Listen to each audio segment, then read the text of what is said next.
नमस्कार साथियों। आज के हम इस वीडियो में देखेंगे कि थर्ड ग्रेड की जो सैलरी है वो आपकी प्रोबेशन ख़त्म होने के बाद में कितनी रहती है, क्या आपको कटौती करवानी है, एसआई में कितनी करवानी है, जीपीएफ में कितनी करवानी है, इसके अलावा जीपीए में कितनी करवानी है, आरजीएचएस के लिए कितना फिक्स होता है कटौती करवाना, इन सभी के बारे में चर्चा करेंगे। साथ में जो आपका इंक्रीमेंट लगेगा जो कि 1 जनवरी 2026 को लगना है, उसके लिए भी आपको मैं आदेश यहाँ पर दिखाऊंगा और आदेश के साथ साथ में कब आपका इंक्रीमेंट लगेगा, इंक्रीमेंट के बाद आपकी सैलरी में कितना इजाफा होगा, इस सब की चर्चा हम यहाँ पर इस वीडियो में करेंगे। तो आप यहाँ पर देखते चलें और फिर भी यदि आपको कोई भी डाउट हो किसी भी प्रकार की कटौती में आपको, तो वो आप मुझे कमेंट्स कर सकते हैं। सबसे पहले थर्ड ग्रेड का जैसे ही आपका स्थायीकरण होता है, स्थायीकरण आदेश आने में समय लगेगा, वो आपको ध्यान है, लेकिन आपका वेतन नियमितीकरण हो जाएगा। आपका जो वेतन नियमितीकरण है, ठीक है, वो आपका यहाँ पर हो जाएगा। वेतन नियमितीकरण हो जाएगा। वेतन नियमितीकरण के बाद में फिर आपका फुल पेमेंट आपको मिलना शुरू हो जाता है। इसमें आपका जो बेसिक पे होता है थर्ड ग्रेड में वो होता है 33,800 रुपये, ठीक है। 7वें पे कमीशन के अकॉर्डिंग बता रहा हूँ मैं ये, ठीक है। 8वें के बारे में अभी हम चर्चा नहीं करेंगे। बेसिक पे 33,800 होता है। इसमें डीए जो कि डियरनेस अलाउंस होता है वो वर्तमान में चल रहा है आपका 55%। वर्तमान में 55% डीए चल रहा है और इसका 33,800 का यदि आप 55% कैलकुलेट करते हैं तो ये आता है 18,590 रुपये, ठीक है। ये आपका डीए हो जाता है। इसके अलावा एचआरए है। एचआरए आपको मिलता है वर्तमान में 10% एचआरए है, तो इसका 10% आप निकालेंगे तो 3380 रुपये आपका क्या हो जाता है एचआरए, ठीक है। यहाँ पर इसके बाद जैसे आप ग्रॉस सैलरी की हम बात करते हैं, ग्रॉस का मतलब आपको ये जो कुल सैलरी आपकी बनती है, कुल सैलरी वो बनेगी आपकी 55,770 रुपये। 55,770 रुपये आपकी मूल जो सैलरी है, ग्रॉस सैलरी है, वो आपकी यहाँ पर बनती है। अब इसके बाद आगे यहाँ पर क्या होता है कि ये तो है आपकी सैलरी, लेकिन आप कुछ कटौतियाँ भी तो करवानी है, वो भी आप देखते चलेंगे क्योंकि यही महत्वपूर्ण होता है, कटौती करवाना, ठीक है। ये महत्वपूर्ण है। अब यहाँ पर देखो क्या है मैटर, इसका डिटेल से आप यहाँ पर देखें क्या क्या कटौतियाँ होती है। यहाँ आप देख पा रहे हैं कि जीपीएफ 2004, ठीक है। जीपीएफ 2004 ये आप जितने भी अभी वर्तमान में कार्मिक लगे हुए हैं ये सभी किस में आते हैं, ओल्ड पेंशन स्कीम में आ रहे हैं, ठीक है। ओल्ड पेंशन स्कीम के अंतर्गत वो आते हैं, इसलिए सभी का क्या कटता है, जीपीएफ 2004 कटता है। और थर्ड ग्रेड में जीपीएफ मिनिमम आप कटवाएं कम से कम, क्योंकि गवर्नमेंट का पता नहीं है क्या रूल रहता है, इसलिए आप कम से कम मिनिमम आप 2100 रुपये कटाने की होती है परमिशन, और जीपीएफ में आप कटवाएंगे 2100 रुपये। मात्र 2100 कटाएं और ज़्यादा बढ़ोतरी करवाने की कोशिश ना करें, ठीक है, क्योंकि गवर्नमेंट की अलग अलग स्कीमें होती हैं इसके अंदर, इसलिए आप 2100 रुपये यहाँ पर आप जीपीएफ में कटवाएंगे। इसके अलावा एसआई है, स्टेट इंश्योरेंस, इसमें आप कितने भी कटवा सकते हो। जैसे इसकी फर्स्ट जो हाईएस्ट लिमिट है वो है आपकी कितनी, यहाँ पर 2200 रुपये तो आप मिनिमम कटा सकते हो, ठीक है। लेकिन आप 2200 की बजाय आप कितने कटवाओ, कम से कम 3000 आप इसका पेमेंट कटवाना। और भी यदि आप ज़्यादा कटवाना चाहते हो, क्योंकि ये आपका सेफ रहता है, ये आपका चाहे ओल्ड पेंशन स्कीम हो, चाहे वो यूपीएस लागू हो, चाहे वो एनपीएस लागू हो, ठीक है, किसी भी स्कीम हो तीनों में से, लेकिन इसमें आपको प्रॉफिट ही मिलेगा, ठीक है। इसलिए सभी साथी एसआई को आप कम से कम 2200 की बजाय कितना कर लें, 3000 तो करें ही करें कम से कम। बाकी आप 5000 भी कर सकते हो, ठीक है, लेकिन कम से कम कितना करें आप, 3000 तो आपको करनी ही होगी। इसके अलावा आरजीएचएस में आपके 658 रुपये कटेंगे, ठीक है। अभी थर्ड ग्रेड में आपके 440 कट रहे होंगे, ठीक है, 440 कट रहे होंगे आपके वर्तमान में, लेकिन अब आपको जो आरजीएचएस में कटवाना है वो कटवाना है 658 रुपये, ठीक है। तो ये आप डीडीओ को स्पेशल बता दें, क्योंकि डीडीओ को आप जब तक बताओगे नहीं तब तक वो आपको उनके अंदाज से ही काट लेगा, इसलिए जीपीएफ भी 2100 कटाएं।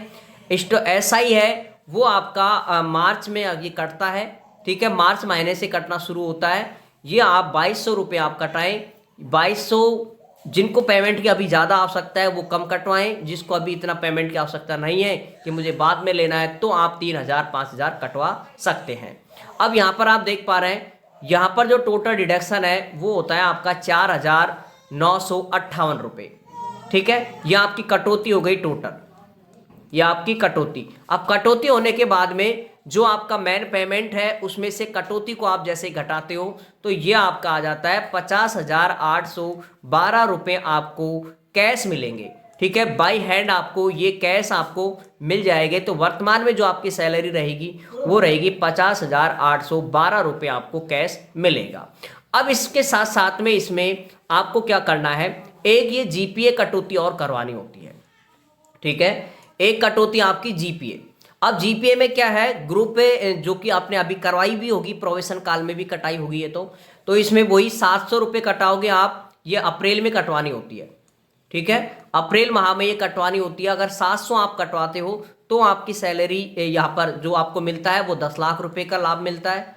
ठीक है, और यदि आप 1400 रुपये कटाते हो तो 20 लाख का मिलता है, और यदि 21 कटाते हो 2100 तो आपको 30 लाख का लाभ मिलता है। तो कोशिश करें जो सफ़र कर रहे हैं वो तो आप कितना कटवाएं, 2100 रुपये ही आप कटवाएं।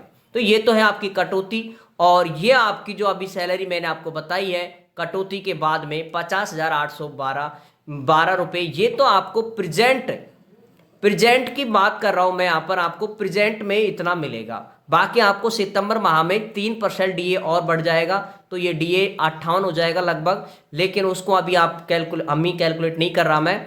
वर्तमान में 50,812 रुपये आपको कैश पेमेंट मिलेगा। अब जिनका भी स्थायीकरण इस समय हो चुका है, अक्टूबर में नवंबर में 2 साल पूरे हो जाएंगे, उनका इंक्रीमेंट लगेगा। उनका जो इंक्रीमेंट है वो लगेगा आपको, मैं यहाँ पर इंक्रीमेंट की बात कर रहा हूँ, इंक्रीमेंट लगेगा 1/1/2026 को।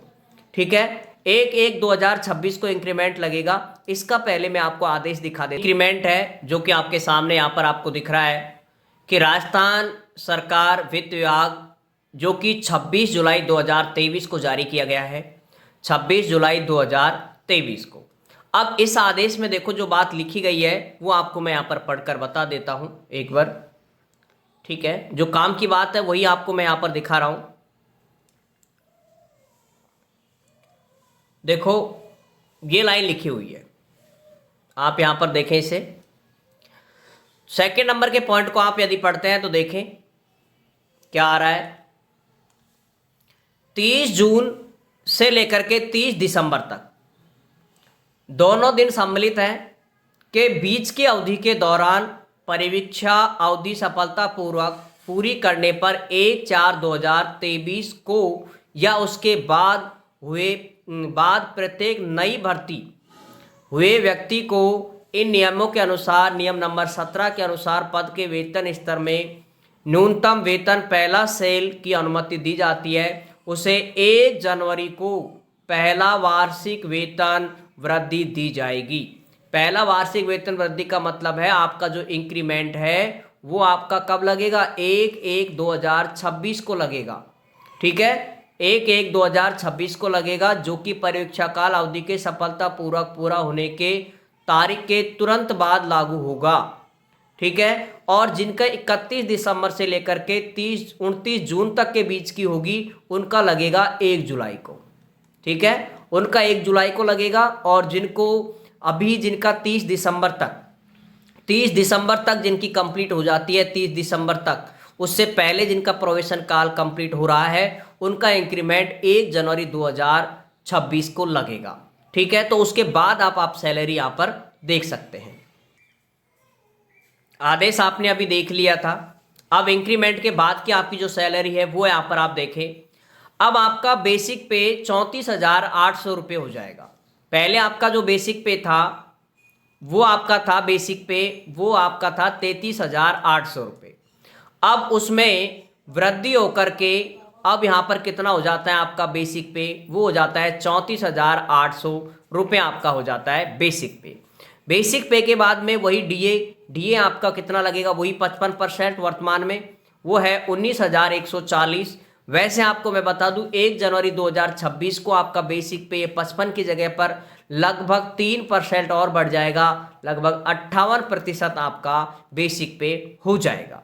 ठीक है, अब यहाँ पर मैं आपको 58 के हिसाब से नहीं करके आपको 55 से ही बता रहा हूँ। बाकी 100%, 100% कितना हो जाएगा, 58% हो जाएगा डीए। ठीक है, तो यहाँ पर 19,120 हो गया। एचआरए कितना 10% है वर्तमान में, वो 3,480 हो गया। और यदि हम टोटल सैलरी की बात करते हैं तो यहाँ पर 57,720 रुपये आपकी टोटल पेमेंट बन जाती है। अब इसमें आप 3% और आप ऐड करोगे तो लगभग 3% का मतलब यहाँ पर इसका 3% होता है बेसिक का, तो 3 तिया 9 का मतलब 1,000 रुपये आपके और बढ़ा लेना इसमें। ठीक है, मतलब 57 की जगह हो जाएगा 58,720 रुपये आपको ये आपकी ग्रॉस पेमेंट बन जाएगी। ठीक है, ग्रॉस बन जाएगी और कटौती आपकी वही रहेंगी, कटौती आपकी वही रहेंगी जो आपकी वर्तमान में है। ठीक है, मतलब आपने जो पिछले की थी, आपने पिछले का मतलब यहाँ पर जो आपने कटौती कराई है 2,100 रुपये, 3,000 या 2,200 रुपये, 658 रुपये, ये कटौती आपकी वही रहेगी। और इसके बाद में जो आपकी ये कटौती आपकी वही है 4,958। और टोटल अगर आप पेमेंट की बात करें तो आपको मिलेगा यहाँ पर कैश 52,762 रुपये। इसमें 1,000 रुपये और आप ऐड कर लेना क्योंकि 3% डीए बढ़ेगा, तो इसलिए 53,762 रुपये आपकी कैश आपको मिल जाएगा। ठीक है, कैश पेमेंट आपको यहाँ पर मिल जाएगा। तो ये साथियों आपकी रही जो सैलरी की काफ़ी सारे साथी पूछ भी रहे थे कि सर सैलरी कितनी मिलेगी प्रोविजन काल के बाद, तो वो आपको मिलेगी बाई हैंड 53,762 रुपये। ये आपकी नॉर्मल बिना 8वें पे कमीशन के, सिर्फ ऑनली सिर्फ 7वें पे कमीशन के अकॉर्डिंग ही आपकी ये सैलरी है। ठीक है, उसमें आपको ये सैलरी मिलती है। ठीक है, बाकी 8वें पे कमीशन के अनुसार अलग से वीडियो बनाएंगे, उसमें आपको डिटेल से बता देंगे कितना पिकमेंट फैक्टर लगेगा, कितनी सैलरी आपकी बनेगी। ठीक है साथियों, बाकी स्थायीकरण के लिए आपको मैंने 2 वीडियो डाल रखी हैं। स्थायीकरण फॉर्म आप कैसे भरोगे, उन दोनों को देख करके आप अपनी कंप्लीट प्रक्रिया करें, और फिर भी कोई दिक्कत हो तो आप मुझे कमेंट्स कर सकते हैं।